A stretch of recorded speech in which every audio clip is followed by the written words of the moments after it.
Hello, I'm Amber Uper, and this is another episode of Mini Lathe Amateur.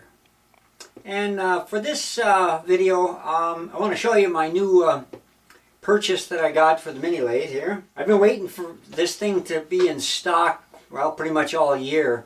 This is a new chuck that I bought for the lathe, and these things have been out of stock for months, probably 7 or 8 months, probably. But they finally got in stock, so I bought one, had it sent. Actually showed up on time with UPS. Let me adjust the camera at a better angle for this, and I'll pull it out of the box and we'll take a look at it. So I've been wanting one of these bigger chucks for a while. Well, pretty much since I found out how limited the 3-inch chuck that comes with this lathe is as far as what you can do. So anyway, here is the 3-inch chuck that comes with the lathe. You can see how big it is just by judging my hand here. So I'll put that here, and we'll take this out of the box and we'll see what is in it. So here's the first thing. They pack the lathe key and the extra set of jaws. I forget if these are called outside jaws or inside jaws. I can never remember. But anyway, there's that. And then pull this up. And inside the box is the chuck itself. Now this chuck comes with a an adapter so that you can bolt this directly onto the 3-inch, to the spindle where the 3-inch chuck would normally bolt on. And let's see here. So there's the chuck. Now this thing is going to be full of oil. I already know that. You can see it. It's a mess. It's the way they pack them for shipping because, you know, it's rust preventative. That's one bag. Grab that. Now, that.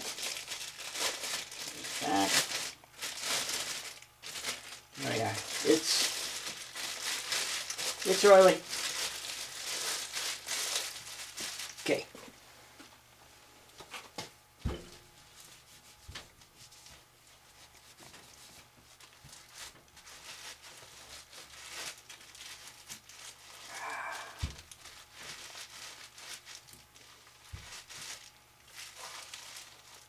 All right. At least now I can handle it without it sliding out of my hand too bad, right?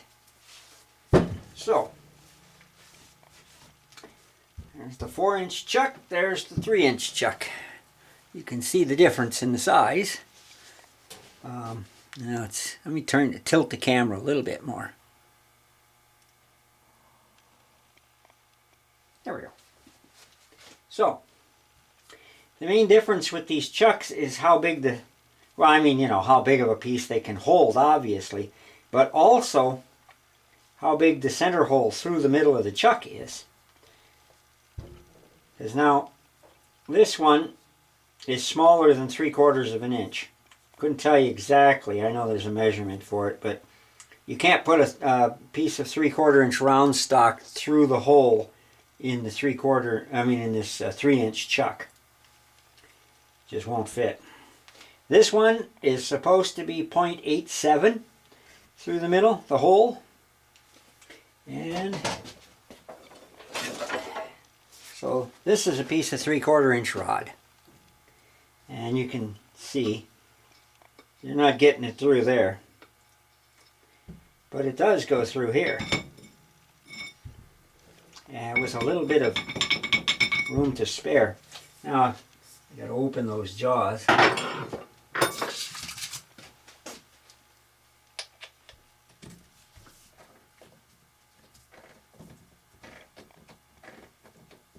This will hold a lot bigger piece than just 3/4 of an inch, but to get something that a piece of 3/4 inch rod will go all the way through the chuck.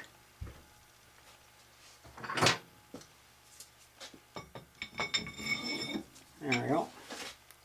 I needed that because I'm going to be making axles for my miniature railroad wheels using a 3/4 inch rod.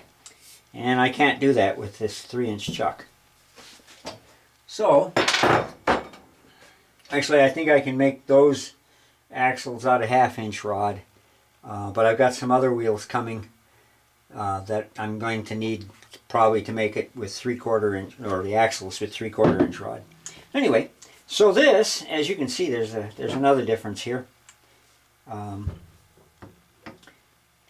There's not that much difference in length, how far it sticks out from the end, but when you combine, this is the adapter plate. Now what this does, it's got the hole here to fit on the faceplate of the spindle of the chuck. I mean the spindle of the lathe. There we go. And it's the same as this hole here for this, and that's necessary. Fit on the spindle properly. There we go. Now let me move the camera again. Okay, now here's the spindle of the lathe. There's the plate that the chuck mounts onto. Now, this chuck mounts right on there. If I take these 3 nuts off, I can show you how that mounts.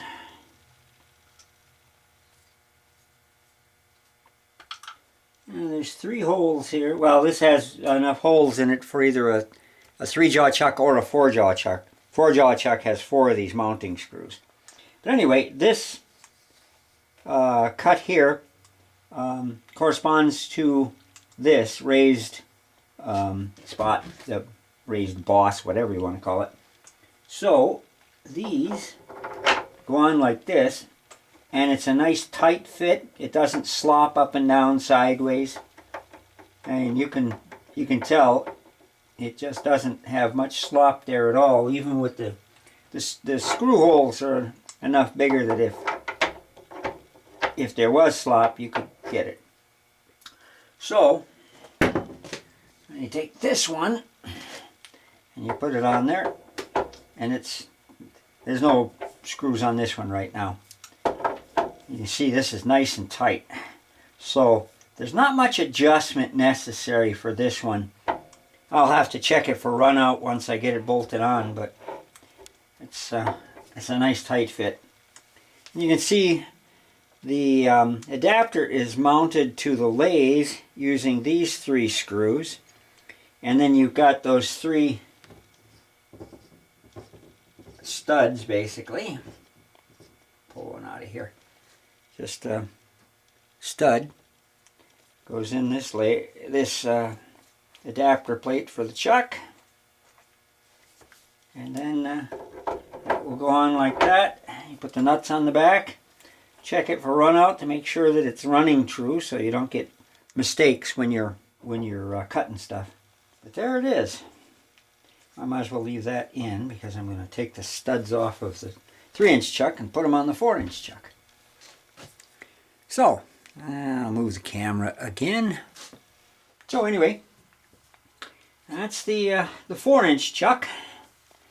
I'm going to have to check this to see if there's any run out between the adapter plate and the chuck itself, because I don't know how precise the adapter plate is as to the fit onto the chuck, but I'll be able to do that when I get this thing mounted. I'll be able to check the run out. I have a